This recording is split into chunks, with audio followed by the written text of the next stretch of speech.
Hey everybody. Today I want to talk about this one time I wanted to kill myself. Um, I had just gotten off of Ink Master, and I didn't know how that ride was gonna go. I didn't know how the journey was gonna be for me there, right? So I was in a weird way. Um, we moved into a new house while I was at Ink Master. So I didn't even know my home. When I came home, I remember the first night, I asked my wife at the time, like, which bedroom is mine? Like, where's our bedroom? And that was weird.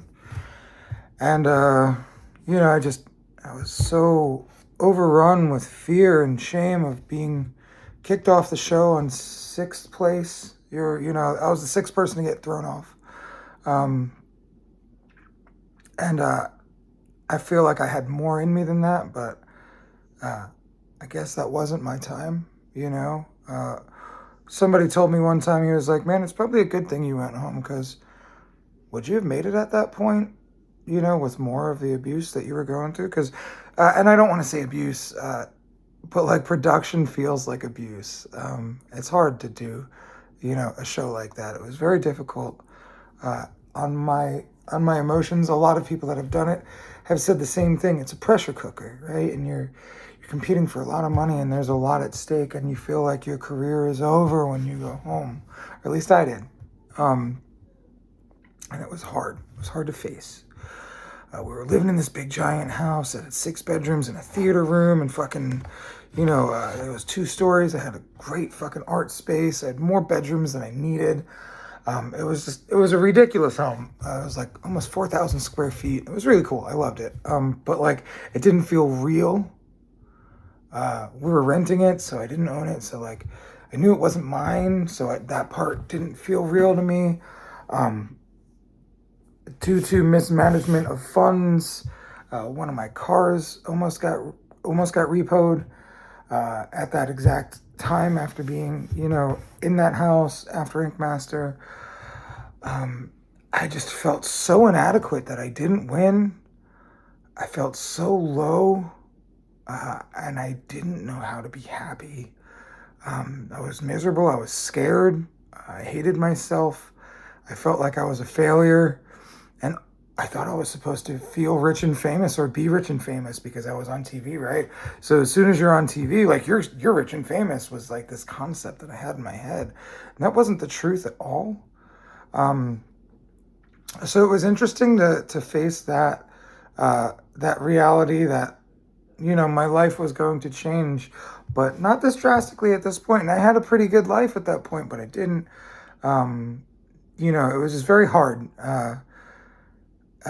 to accept what I was going through, even though my life looked really nice from the outside. Um, there was problems inside the money management inside the marriage, um, and I was being lied to a lot at the time. So something I didn't know was off, but it felt like it was off. But I knew something was off. So there was this weirdness in my marriage there that really sucked. Um, and so I didn't understand what was going on there, and they played a good part of pretending they were there for me when they weren't. So that was there, but I didn't know it was there. Um, I remember being in my art room and I was listening to this fucking Macklemore song. He was talking about like watching yourself on a 50-inch plasma or something, and we had just put up a fucking 75-inch TV to watch me on Ink Master, and I was like, oh my god, I feel this. And it's like the song's like, make the money, don't make them, let the money make you, change the game, don't let the game change you. And like I felt like I was experiencing that at this point in my life, and I was just so just lost. And I felt desperate and I felt worried and I didn't know what the fuck to do. And I just remember I was afraid to tell anybody so that I was suicidal. Um, so I just carried that in me, and like every so often I'd cry it out and I'd deal with it. But like, did I really deal with it? No, because I wasn't facing it. And I wish I had told someone sooner. It took me over a year to start talking about it. And the more I started talking about it, the more I realized so many people felt this way. And the more I think about it, the more I think about the amount of people that have told me I've helped them not kill themselves just by being there for them, by tattooing them, by sending them a message, by responding to a message, things like that. And I think about how many of us would have wanted to kill ourselves but didn't. And how great our world is and this planet is and our life is because those of us that stuck around for a reason. It's hard. It's hard to live this life. It's filled with doubt. It's filled with pain. It's filled with bullshit. It's filled with worries. But at the end of the day, you have something to offer. And that's what I had to remember. Yes, I was fucking down. I was depressed. I Googled how to be happy. And I found Brendan Burchard on YouTube. And that video, that moment changed my life. Because I was like, wow, there's more out here, right? Like, these people have it figured out. So I started diving deep into how to be happy, how to make my life better. I was looking at business videos and life coaching videos and like just all kinds of stuff to just help me make my life better. And then I got better. And I still wanted to kill myself at times throughout life. But then I realized those times when you want to end it, just push through them. Push through them, push through them, push through them. Because there is light on the other side of that tunnel. You do have something to offer this fucking world. You are magical. You do have magic to spread. This world does need you. So as I learned this over the years and kept moving forward, I was like, wow, this is great. And then I realized one day, oh, I'm not supposed to be dead. I'm supposed to help people. That's why the RAD movement needs to be born. Ta-da.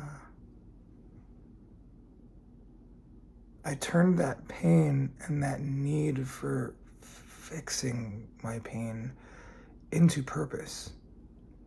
I help others live a better life just by sharing my experiences with them. Chances are you have something magical to offer the world. You have more than just something magical. I have a number of magical gifts to offer the world, and I'm sure you do too. The love in me acknowledges and recognizes the love in you. So go use that love. Go be that love. Go give that love. Give it to yourself. Give it to others. Share it however you choose.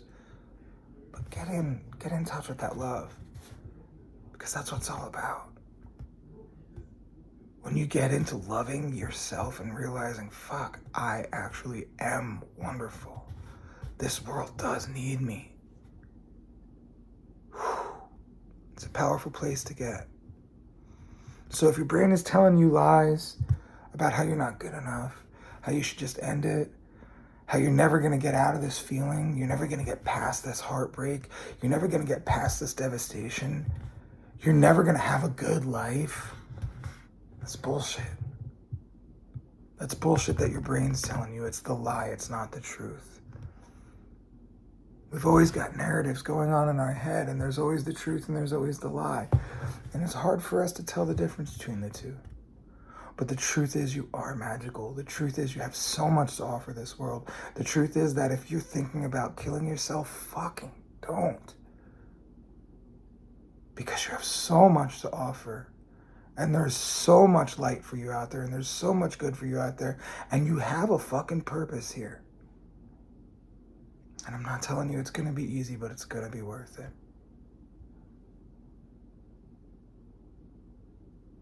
So remember, there's going to be times in your life where you have to fucking put your head in a pillow and scream. Because that's what I did in times when I wanted to kill myself. That's become my go-to. Just fucking put my face in a pillow and scream. Let it out. Don't listen to the lie and acknowledge the truth and tap into who I am. The truth is I am fucking magical, and so are you. The magic inside me recognizes and acknowledges the magic inside of you. So go be your magic. Go do your magic. Go use your magic on the world. Be this perfectly, beautifully flawed, amazing, wonderful being that the world needs. Because the world needs you. And it's very easy when you have something to do in this world to feel like the world doesn't need you. To feel like you're useless. To feel like this existence is pointless. But it's not. It never is. It's always full. It's always beautiful. It's always rich. There's always something here for us. We just have to find it. So, if you're thinking of hurting yourself, if you're thinking of ending it, please don't. There's so much more in this world for you to give. There's so much more beauty that you get to achieve and receive and be witness to. Just because it's hard doesn't mean it'll be hard forever. I love you. Work on loving yourself because you deserve it. And have a beautiful fucking day. And enjoy the rest of your beautiful life, flaws and all. Because we must love all sides in order to have the best, most full life. You can't have light without the dark, so we need this contrast. So the next time you're at this low, just remember, this low is just a moment because the highs are beautiful and the lows are difficult. But we can make it through all of it. I love you. You're all beautiful. Have an amazing day. Stay alive on purpose because the world needs you.